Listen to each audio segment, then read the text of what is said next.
Welcome back, everyone, to another episode in the Knife Chat series. Today, I am going to go over my Rick Hinderer collection. I only have the folders, and not all of them, but I've tried quite a few of them as well that I've sold throughout the years. In case you're wondering, this is Macallan 12 in my glass, a little bit of scotch on a Sunday. There we go. All right, so I'm going to go in order of which I acquired these. So let's see, the very first one is back in early October of 2019.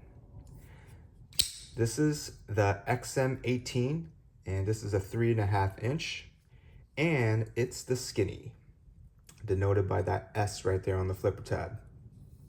This originally came with a dark G10 scale, but I have since gotten a working finish titanium scale.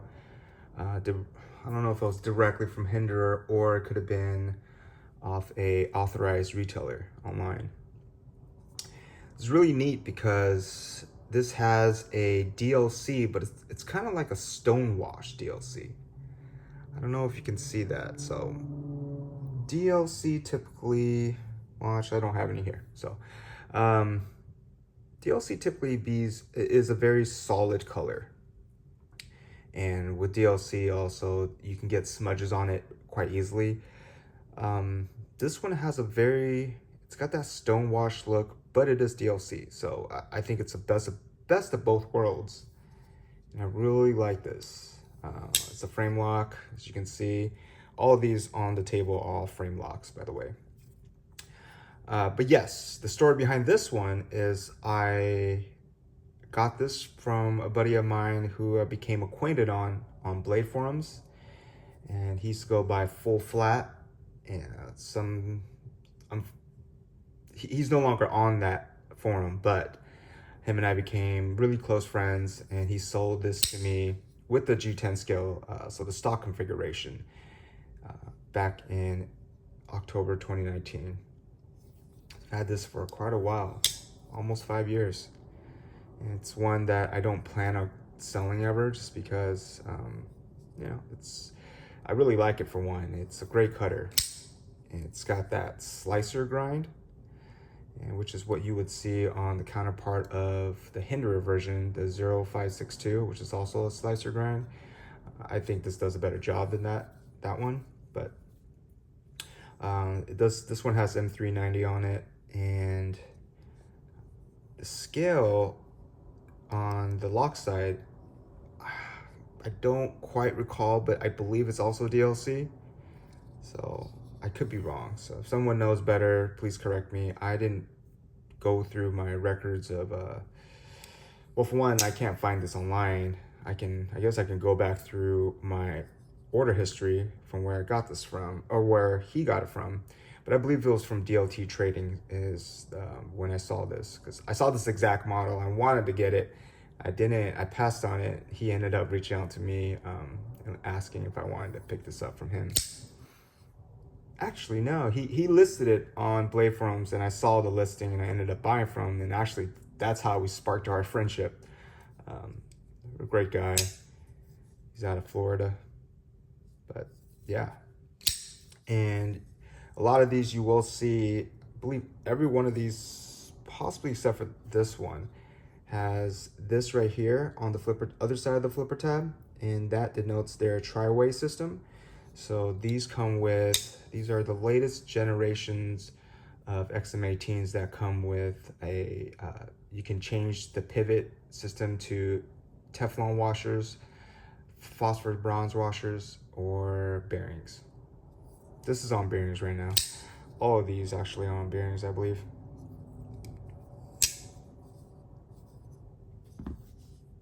The next one I got, which I purchased in late September of 2021, is another XM18. This has a Spearpoint blade, and it has a fuller in the blade.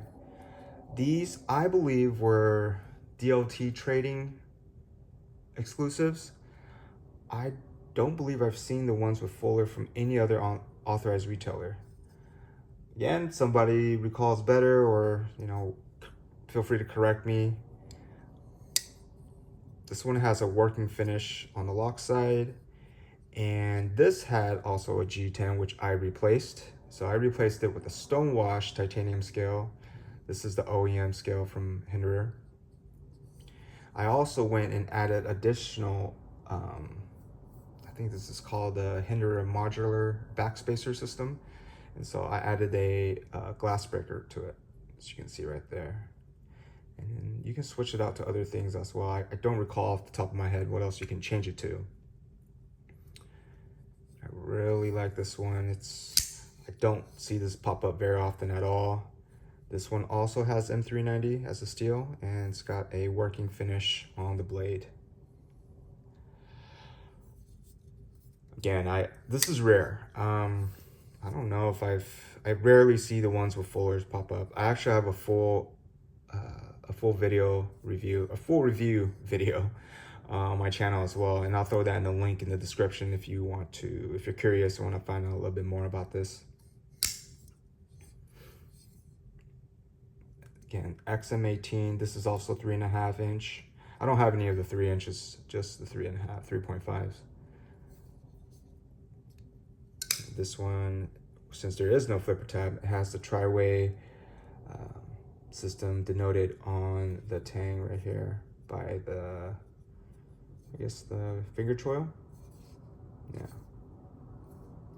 You can use the thumb studs as well to open. But definitely having the fuller gives it the ability to spider flick a little easier, in my opinion. Next up is the Firetac. This one I picked up in late January of 2022. Something I totally forgot to do, so I apologize. I'm gonna go through and kind of go through the prices. So back to the first one, the XM18 3.5 skinny slicer. This one, when it came out, I believe was $465. I haven't seen this exact one, but I believe most of it, you can probably find one for $425, but I believe since it's got the DLC Stonewash on the blade, that's what bumped up the price. But if you add a titanium scale, the titanium scales go for about $200 on average, unless you get it from the secondary. This one is a little pricier. In totality, this is $725.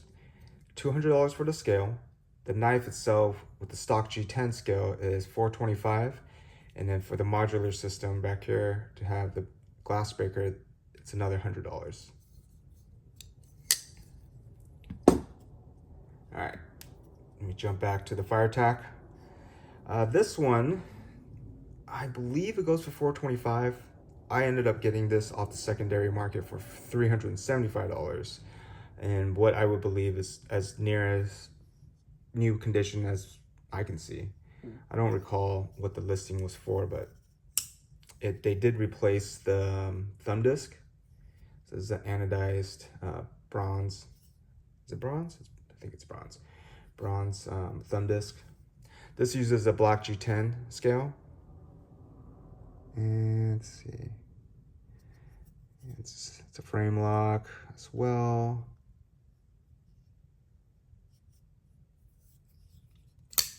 And it's using CPM 20CV for the steel, and it's got a black washed finish. And this shape is recurve. It's a recurve blade shape. And this also uses tri-way. There you go. I like this one a lot. Took me a long time to pick one of these up. I don't know why, but when I got this, I really enjoy it. It's got great ergonomics on it. Jimping isn't very aggressive. I actually prefer to put my thumb on this ramp portion on top of the thumb disc.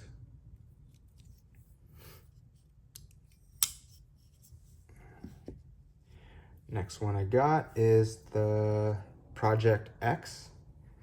This one I got in late February of 2023. This was $500. I got mine off an authorized retailer. I don't know, somehow this is higher than it should be. I'm looking at, because I keep track of all my all the knives I buy, and so I have it by date I purchased, how much I pay, what the retail is going for. Yeah, so $500 is what these typically come out for. This also uses the tri-way, as you can see, and this has a stone washed magna cut blade on it. This one has great ergos, in my opinion. It fits really well. It's a bigger knife. For me, it reminds me, well, the size of it reminds me of the XM24. I don't have one of those anymore in my collection, but I really like this one. This uses a clip point blade. Let's see if I can get my light to come up a little bit more. Feels a little dark. Okay. This has a OD green G10 scale. And what's really cool about the Project X is that, for one, you don't need a tool, well, you don't need a separate tool of your own to disassemble the knife to maintain it. They actually, as part of the backspacer, you can pop this piece out, and that serves as your disassembly tool. This works for the pivot and the body screw, one body screw. Wait, two body screws, sorry. So it's very convenient. That's kind of what drew me to it too. I was like, oh, you know, I can have the tool on my knife that I can take it apart. But yeah, I don't see myself using that function like in the field. So if I was gonna take it apart, it'd be at home anyways. And here's the tri-way system symbol. I like this one quite a bit. Very comfortable. It doesn't have a finger choil, so you get a more opportunity to get the full length of the blade, the cutting edge.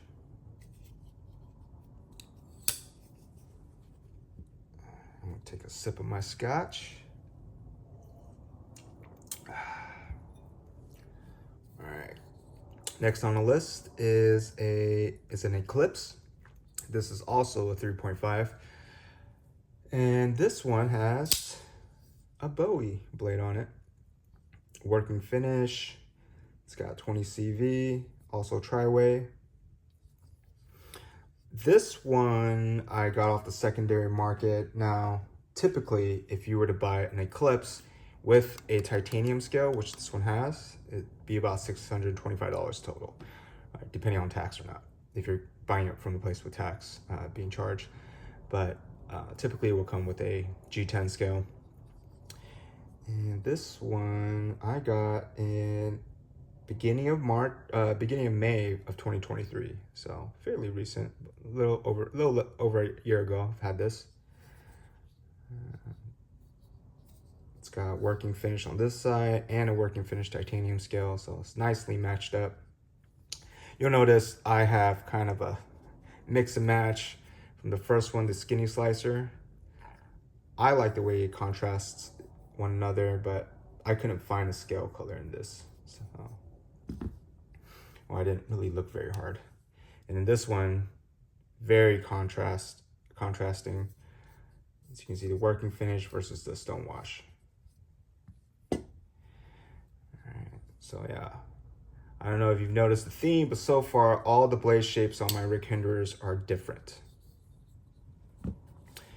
Skinny slicer, we got the Spearpoint, Recurve, Clip Point, Bowie. What do you think this one is?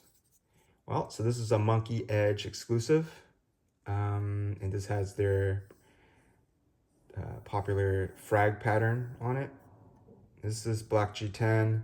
I got this one early October in 2023, and this was $499 before applicable taxes, which I don't think they charge tax. I don't believe they do, but they do charge a shipping. So ended up spending about $510 on this. Yeah, it's got a black wash finish, and it's a Harpoon Tanto, which is kind of unique because I usually don't see those two combined. So this portion of the blade denotes the Harpoon, and then you can see the Tanto as it changes the grind right here. And let's see. This one is in 3V steel, which is kind of cool. 3V typically is it's for harder use, from at least from my experience of what I've read online. And you can see the monkey edge signature goes beyond just the frag pattern on the scale, but also on the pocket clip, and that's the insignia for monkey edge. And what else? Yeah, you can use the flipper tab. This one does have a finger choil on it. So does this one. Wait, let me double check if this one does. Yep. This, I wouldn't call that a finger choil. It wouldn't be very safe on the Eklipse. And you can use thumb studs, work just as well as openers. You could spidey flick these. It's not as easy as the one with the fuller on it though. Yeah. So this sums up my Hinderer collection. I've had a half track before. I've had an XM24. Really, one that's on my radar to get is a full track, but those tend to come and go fairly quickly, and I don't think I've seen just a regular production run of those in a while. I've seen some of the Battlefield pickup versions, which go for, I think, at least $1,000. So very high price for the full track. I want to just quickly talk about why I have so many of the Rick Hinderer models in my collection. When I first started and I saw the Hinderer, specifically the XM18 and the Eklipse, they use proprietary pivot screws. And I've always been the type that thought to myself, if I need a specific tool that, for one, if you're not going to include it and I have to go spend the extra money for it, is really worth it. And kind of turned me off for the longest time. But I kind of came around, and when I got this one from my buddy, I got it, really liked it. And then he gave me some pro tips about, you could use, let's say, the back of a razor blade. Obviously be careful, because you would flip it around, you can hold it in right here. So it stabilizes this portion of the pivot screw, and then you can just use a flathead screwdriver to take this one apart. And then I tried it out. You don't even need to use the back of a razor blade, but anything that's slim that you can just hold in right there, like some metal piece. I actually use my open now. So I use the back of this blade and I just hold it in place. Yeah, so it locks in, doesn't move, and then just carefully unscrew that side. Now, if you want to preserve the cosmetics of your pivot screw, I would recommend getting a Hinderer armor tool, I think that's what they're called. So that way you don't scratch up your pivots or anything. For me, I tend to make most of my knives users, so it didn't really bother me. And I've done it. I've taken this one apart. I've taken this one apart. Well, actually, I guess that's about it. And yeah, I can't really tell if there's any wear from you using the method I just showed you. I think they're great knives. They hold up well. They don't fail in deployment. Now, I'm gonna be honest. I think the flipping action on Hinderers, they're okay. There's a lot of competition out there where the flipping action, there's better options out there. If you're looking for a flipper, this is, I would say, it's above average. But as more competition comes out, I don't think it'll stay at above average anymore, and maybe average and below, just because there's a lot of great flippers out there, and so. But the thing is, I really like about Rick Hinderer Knives is the quality. He has done an amazing job keeping prices pretty much level for the past couple of years. So when I first brought up, when I mentioned the price of this one, so if you ignore the DLC stonewash on the blade and the DLC on the lock side of the handle, this would be about $425 minus the titanium scale. That was back in 2019. It's been almost October of 2019. It's been almost 5 years, and his knives are still coming out for the same price. Granted, I do want to caveat by saying $425 is not an easy amount of money to spend on a knife. But if you're someone who's already spending that type of money, like Rick Hinderer kept his prices down without increasing them, and I think he's done an amazing job. So for me, that's a testament to who he is in the knife industry, and that he's not just trying to gouge people, knowing that his designs typically sell out for the most part. When I see DLT trading have a drop of knives, who else? National Knives does a drop, plenty of online retailers, but those two are the most prominent in my mind. It's actually same with USA made blades. When they do a Hinderer drop, they sell it pretty quick. Obviously depends on the model. But right now, one of the most current models he has, where the blade ships, is a hollow ground slicer, and those are flying off the shelves.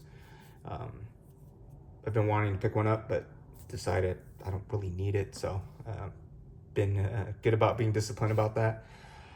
Again, though, I think it's a great testament to who he is in the knife industry. He's been around a long time. I trust his knives. I haven't had to request. I take that back. So when I first got this, I wanted to switch out the scales to titanium. You've seen the theme on these two.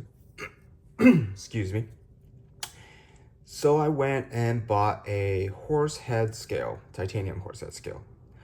It's one of their specialized versions of their titanium scale. It's got a horsehead etched in right here. I got the horsehead scale, went to disassemble to replace it, and using the tool that they provide you, when I went to unscrew this particular screw, well, it's not this one anymore, but this middle body screw, as soon as I went to twist it, it snapped. The head of the screw came apart from the threaded portion of the screw. So it was just free spinning. I went ahead and reached out to the customer service via their website, and they quickly sent a replacement screw. They didn't really request it, but I sent them the photo of the screw being broken, and they were really great about it. It came in a timely manner. They didn't give me a hard time, and they were apologetic about it, so I really appreciated that. I'm going to take a sidebar though. The reason why I don't have that horsehead titanium scale anymore is because I didn't like the hot spots that the etching provided. So if you can go online and take a look at the horsehead scales, and probably some of you that's watching this probably have one. And I'm not knocking the scale. It's a beautiful titanium scale.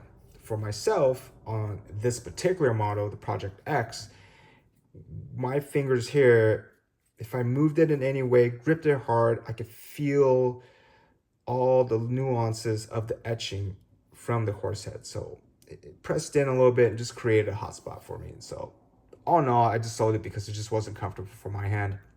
It's a great looking scale though. Anyways, customer service is amazing. So just from that experience, I really appreciate it. I haven't had to use their customer service for other reasons, such as sending a knife back in for full maintenance or anything. I don't think I've ever bought a knife, literally besides that example of that body screw. I don't think I have had a negative experience with Hinderer knives. So all positive. But yeah, this is one of the reasons why I have his knives. I just feel like they will last at least my life. They will be last through that. They've got options to switch out either the scales. They've got micarta scales you can get, different color G10. They have titanium scales.